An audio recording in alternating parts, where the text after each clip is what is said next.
Saudara-saudaraku, Rasulullah memberikan isyarat tentang masalah ini, bahwa kelahiran Al-Mahdi nanti di akhir zaman diindikasikan, ditandai dengan terjadinya 2 kali gerhana dalam 1 bulan Ramadan. Tahukah Bapak apa yang mengguncang berita dunia di tahun 1981? Telah terjadi di Jazirah Arabiyah gerhana dalam 1 bulan Ramadan 2 kali, Pak.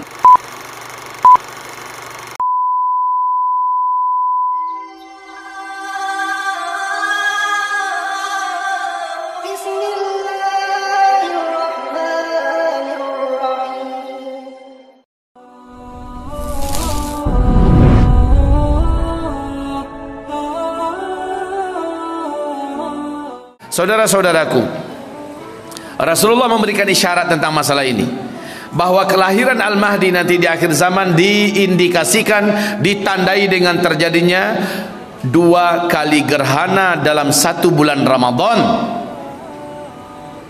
Tahukah Bapak apa yang mengguncang berita dunia di tahun 1981? Telah terjadi di Jazirah Arabiyah gerhana dalam 1 bulan Ramadan 2 kali, Pak.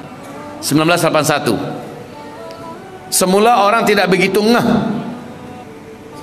Terjadi kembali tahun depannya 1982, terjadi kembali gerhana 2 kali di Jazirah Arabiyah dalam 1 bulan Ramadan. Maka yakinlah para ulama, ini penegasan dari Allah bahwa tahun yang lalu sosok yang kelak akan memimpin umat Islam di akhir zaman telah lahir.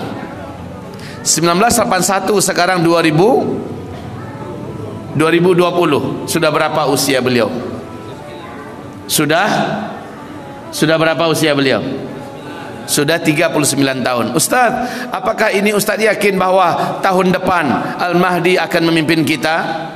Melihat tanda-tandanya, saya tidak berani memastikan apa-apa. Melihat tanda-tanda bagi kemunculan dan dibayangkan Al-Mahdi ini sudah lengkap, Pak. Tinggal menunggu pertengkaran perkelahian 3 pangeran ini lagi. Dan saya beritahu kepada Bapak Ibu semua, bahwa Al-Mahdi baru muncul, zuhurul Mahdi inda ikhtilafi ummati waz zalazil.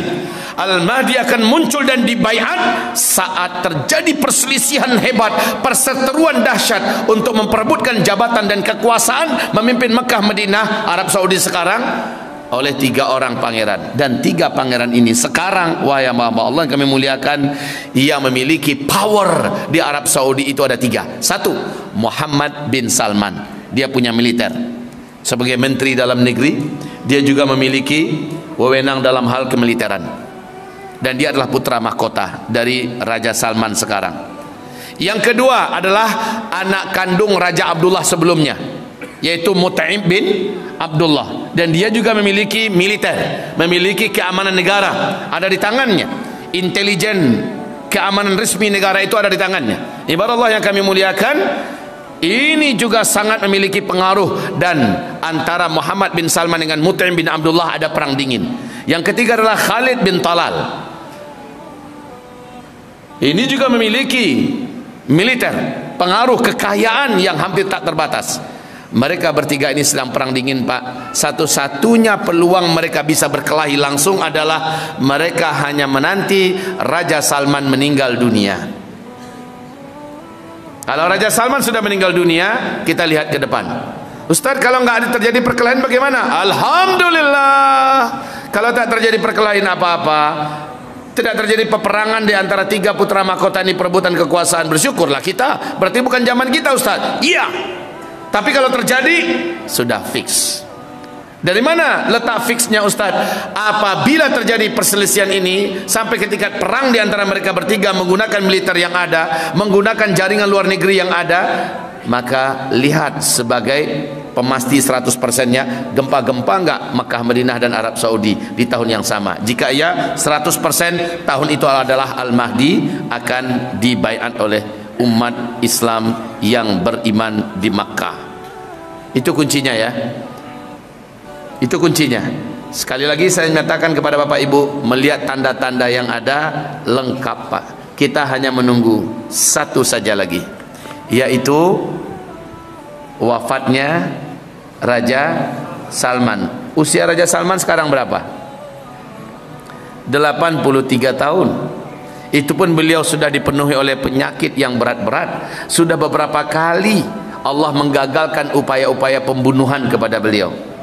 Orang terkuat yang selama ini menjaga beliau, bodyguard beliau, Mayor Jenderal Abdul Aziz Al-Bagham, yang meninggal ditembak, dan itu sebenarnya adalah baku tembak yang terjadi di Jeddah dalam rangka menggagalkan upaya pembunuhan Raja Salman. Akhirnya beliau meninggal dunia. Ini orang terkuat, kalau bahasa CIA ini adalah malaikat penyelamat Raja Salman selama ini, dan beliau sekarang sudah tidak ada lagi. Bagaimana Raja Salman ke depan hanya Allah yang Maha tahu. Kita berdoa pada Allah semoga Allah jaga beliau, amin. Raja Salmannya baik Pak, yang jahat itu anaknya. Bapak harus tahu ini, jangan Bapak celah caci maki pula Raja Salmannya. Raja Salmannya bagus, yang keblinger itu anaknya. Maka kita lihat ke depan bagaimana dengan keadaan Raja Salman. Bila jadi urutannya begini ya, Raja Salman meninggal, terjadi pertengkaran, perkelahian, perebutan kekuasaan tiga ini, lalu gempa-gempa juga terjadi pada masa itu, fix, begitu saja kuncinya. Jika tidak, maka aman, berarti belum sekarang. Alhamdulillah, begitu. Kalau iya, siap siagalah kita. Apa kewajiban kita semua? Kewajiban kita semua adalah perbanyak ibadah kepada Allah, perkuat fisik, karena kita akan menghadapi hari-hari perang di seluruh dunia. Indonesia entah dengan siapa perang nanti, kita sama-sama lihat. Akan ada nanti waktunya Indonesia juga akan perang. Dengan siapa nanti? Saya nggak mau sebutkan sekarang, urusannya penjara lagi. Lihat saja nanti. Dan ini bukan hanya Indonesia tapi seluruh dunia. Demikian Rasulullah menyebutkan, apabila saat-saat kemunculan Al-Mahdi, bumi dipenuhi dengan darah yang tumpah di mana-mana, peperangan dan peperangan, peperangan dan peperangan. Allah. Satu-satunya tempat teraman di mana nanti? Palestina. Lalu Ustaz, apa guna isyarat Rasulullah agar kita lari ke bukit-bukit di akhir zaman? Kita berkumpul dengan orang beriman. Salah satu cara kita untuk menjaga diri kita, keluarga kita, orang-orang beriman, dan harta benda kita punya, yaitu larilah ke bukit-bukit. Buatlah perkampungan orang-orang beriman, dan para lelakinya siap pasang badan untuk menghadang siapapun yang mencoba merampas aset-aset yang ada di dalam perkampungan itu. Siap menghadang, dengan nyawa pun siap dipertaruhkan untuk menjaga kehormatan keluarga, kehormatan agama. Dan ketika Dajjal datang, kampung-kampung itulah yang akan dijaga oleh Allah Subhanahu wa taala, karena Dajjal hanya akan masuk ke kota-kota saja. Jadi kalau nggak bisa ke Palestina, peluang satu-satunya adalah kita membuat perumahan atau perkampungan orang-orang beriman di akhir zaman di daerah perbukitan, yang ketinggian daerahnya saya harapkan bisa di atas 200 meter dari permukaan laut. Ini yang saya harapkan Pak. Oke, sekarang kita masih bicara tentang Imam Mahdi lagi. Ciri fisiknya Al-Mahdi ini, dahinya lebar, rambutnya kata Rasulullah ikal, dan panjangnya sebahu, ya panjangnya sebahu, kemudian warna rambutnya pirang. Habib Bahar bin Smith, ingat warna rambutnya? Kenapa ketawa Pak? Beliau keturunan Rasulullah, saya sangat memuliakan beliau.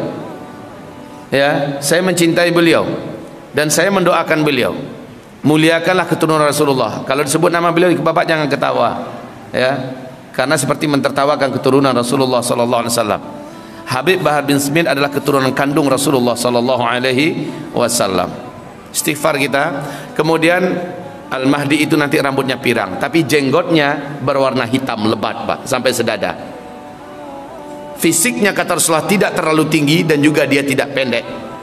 Dadanya bidang, bahunya lebar, dadanya bidang, dan ada bulu lembut di dadanya, bulu dada lembut di dadanya. Kemudian kata Rasulullah, perutnya sispek. Perut buncit macam kita nih nggak lewat Pak. Hidungnya mancung, warna kulitnya gelap, coklat kehitam-hitaman. Nah, kalau warna kulit masuk kita semua. Coklat kehitam-hitaman. Alis matanya kata Rasulullah seperti bulan sabit. Alis matanya seperti bulan sabit. Ibarat Allah yang kami muliakan, bibir atas dengan bibir bawahnya sama tebalnya, giginya rata, Tidak ada satupun yang boneng maju ke depan atau yang mundur ke belakang. Antara satu gigi dengan gigi yang lain dapat dimasukkan sehelai benang. Dan dia tidak fasih melafazkan huruf ra. Ya, tidak fasih melafazkan huruf ra. Rasulullah SAW menyebutkan satu persatu kunci tentang sosok ini. Sekali lagi, dia lahir di Madinatul Munawwarah, besar di Madinatul Munawwarah, dan hidup dalam lingkungan yang saleh dan bertakwa. Tapi keberadaannya nantinya terendus oleh penguasa yang paling jahat di Suriah yang berpusat di Damaskus, kata Rasulullah. Lalu dikirimlah pasukan untuk membunuhnya. Dan itu adalah dari pasukan Sufyani. Yang kita tahu yang paling jahat itu adalah saat ini, Pak. Ya, saya belum bisa, belum sampai sekarang ini saya belum mempelajari apakah beliau ada dari garis keturunan Sufyani atau tidak, bagaimananya. Allahu a'lam.